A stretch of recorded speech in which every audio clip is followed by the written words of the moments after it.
बोला मामा. नमस्कार.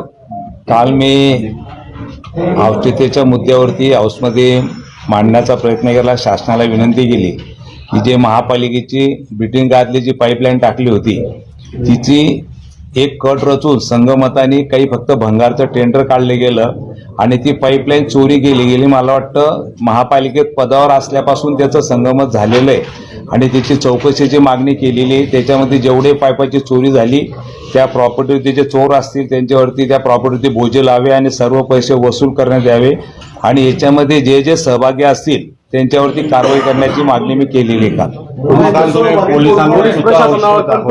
पोलिसांवरती याच्यावरती विश्वास दावला कारण तालुक्याचे जे शर्मा तिथे पोलीस निरीक्षक होते त्यांनी ज्या वेळेला फिर्याद नोंदत असताना जो आरोपी अग्रवाल पकडला गेला त्यांनी धडधडीत सुनील सुपडू महाजन नाव सांगितलं, पण यांनी त्यावेळेला एक सुनील वामन महाजन व्यक्ती कुठेतरी आला आणि सुनील वामन महाजन असं नाव घ्या फिर्यादीत असं त्यांनी त्या टाकण्यात आलं. ते नाव सुद्धा घेतलं गेलं. आम्ही नंतर आमच्या लक्षात आल्यानंतर आम्ही गावी साहेबाशी बोललो. मग परत त्यांनी शर्मा साहेबाकडे स्वतः गावी साहेब पोलीस स्टेशनला गेले तालुक्या पोस्टलला आणि त्या FIR मध्ये नाव खोडून ते नाव टाकण्यात आलं. एखाद्या वेळेला जो आरोपी नाव सांगतोय की आमचा मेन सूत्रधार कोण आहे त्याच्यामध्ये मोबाईलमध्ये त्यांचे याचा जो अग्रवालचा मोबाईलचा डाटा चेक केला त्याच्यामध्ये सुपडू सुनील महाजनचे कॉल डिटेल झालेले आहे. त्यांनी त्याच्याशी संपर्क केलेला आहे. जेसीबी कोणी बोलवलेलं आहे, शेतकऱ्यांना कोणी फोन केलेले आहे, सर्व त्याच्या मोबाईलमध्ये मोबाईल डाटामध्ये आलेलं आहे. एवढं प्रूफ असताना सुद्धा पोलिसांनी पाठीमागे घालण्याचं काम केलं. नाव चुकीचं घेण्यात आलं म्हणून मी ते पोलिसांचं सुद्धा हाऊसमध्ये मांडलं. शेवट आमची मागणी जर कोणी नसेल तर आम्ही विनाकारण कोणावरती कारवाई करा असं करणार नाही, पण याच्यात कोणी का असेना कोणी सुट्टा कामा नाही. ही महापालिकेची प्रॉपर्टी मला वाटतं जनतेच्या पैशातून टाकलेली गेली प्रॉपर्टी असते. आज जनतेची पैशाची लूट होऊ नये म्हणून आम्ही तिची मागणी केलेली आहे. आम्हा तुम्ही जागेबद्दल आपण पहिल्यांदा सुनील सुपडू महाजन म्हटलं नंतर सुनील महाजन म्हटलं नाही त्यांनी मांडलं मी की सुनील वामन जे महाजन आहे ना. हे झालं बोलताना अच्छा बाबा नगररचना विभागाच्या एकाच अधिकाऱ्यावर आपण काल आरोप केला. त्याचा तर मी पुरावा सहित देणार आहे की त्यांच्या बाईच्यावरती 99 लाखाचा प्लॉट कन्या शाळेच्या समोर त्यांनी खरेदी केलेला आहे आणि तो प्लॉट 40 वर्षापूर्वीचा रस्ता होता. तो लेआउट रिवाईज केला त्यांनी. पदाचा दुरुपयोग करून त्या स्थानिक प्लॉट धारकांना धमकवून तिथल्या लोकांनी तक्रारी केलेल्या आहे. माझ्याकडे सुद्धा केलेल्या आहे. मंडुराव वकील असतील, दिलीप चोपडे असतील, सतीश घोळे असतील, हे नागरिक प्लॉट धारक आहे. त्यांनी माझ्याकडे महापालिकेकडे तक्रारी केल्या. तिथला त्यांनी रस्ता बंद केला. तो प्लॉट रिवाईज करून मला वाटतं की मला माहिती माझ्याकडे तक्रार झालेली आणि यांनी स्वतःच्या पत्नीच्या नावावरती तो प्लॉट 99 लाखाचा प्लॉट खरेदी केलेला आहे. एक अधिकाऱ्याने 99 लाख रुपये कसे आले त्याच्या पत्नीच्या नावावरती मला वाटतं याची चौकशी आम्ही मागणी केलेली आहे आणि पुराव्यासहित खरेदी खर्च झेरॉक्स आम्ही जोडलेली तक्रारीमध्ये आणि याची चौकशी शेवटपर्यंत लावू आम्ही. त्यांनी आज परत अजून पेपरामध्ये दिशाभूल केलेली आहे की त्यांच्या पत्नीच्या नावावरती तो प्लॉट आहे आणि एक अधिकारी रिव्हॉल्वर घेऊन त्याला अलाउड आहे का ऑफिसमध्ये यायला. रिव्हॉल्वर आहे त्याच्यापाशी. रिव्हॉल्वर घेऊन एक अधिकारी ऑफिसमध्ये येतो. मला वाटतं याची सुद्धा मी चौकशीची मागणी कराल की रिव्हॉल्वर त्याला कोणत्या बेसवरती मिळाली आणि रिव्हॉल्वर ऑफिसमध्ये घेणं येऊन अलाउड आहे का नाही याची सुद्धा मी मागणी करणार भविष्यात.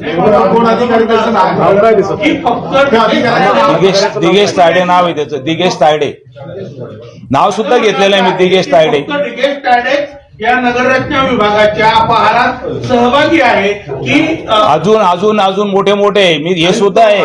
हे जे भंगार चोरचे आरोपी ना हे सुद्धा सहमत आहे त्याच्यात. ऐकून घ्या. हे याच्यात बघा आपण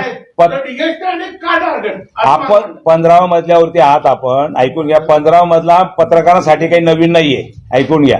हे सर्वांना माहिती. तिथे एक काळ असा होता की हे भंगार चोरीच्या मोबाईलमध्ये कोण 15व्या मजल्यावर आलं दिसत होतं हे पण आपल्याला माहिती आहे सर्वांना. आणि मला वाटतं दिगेश तायडेंनी पदाचा दुरुपयोग केला. त्यांनी तो धडधडीत 99 लाखाचा प्लॉट तोडीपाणी करून त्याच्या नावावरती केला. म्हणजे त्या प्लॉट मालकाकडून त्याचा पदाचा दुरुपयोग करून त्याच्या पत्नीच्या नावावरती केला म्हणून त्याचं नाव घेतलं मी. असे तो खूप किस्से आहेत. माझं म्हणणं एक आहे की आयुक्त ही याच्यात फायनल अथॉरिटी आहे. आयुक्त आहे ना. आयुक्त बघा. आयुक्त त्याचे मी काय म्हटलं नावं जे जो ट्रॅप झालेला आहे बडनेरे त्यांनी ज्यांचे नावं घेतले त्यांची चौकशीची मागणी केलेली आम्ही त्याच्यामध्ये. सर्वांची चौकशीची मागणी केलेली त्याच्यामध्ये. कोणी का असेना, आयुक्त का असेना, जर नाव घेतलेलं असेल तर चौकशी झालीच पाहिजे त्याच्यात. हॅलो.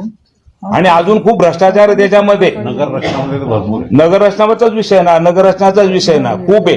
म्हणजे बिल्डर लोक, व्यापारी लोक इतके त्रस्त झालेले परमिशनसाठी की त्यांना कमीत कमी 50 फेऱ्या मारावं लागतं. आर्किटेक्ट बिचारा एवढा प्लॅन देतो तरी त्याला 10-20 चक्रा मारावं लागतात. रेट डबल करून टाकले त्यांनी तिथे. हे सर्व वस्तुस्थिती आहे, लोकांपासून लपलेलं नाही, लोकांपर्यंत, लोकांना त्रस्त झाले. लोकांनी खूप तक्रारी केल्या आमच्याकडे. हा कन्याशाळेच्या समोर रस्त्यावरचा प्लॉट आहे. 40 वर्षाचा रस्ता लोक वापरत होते.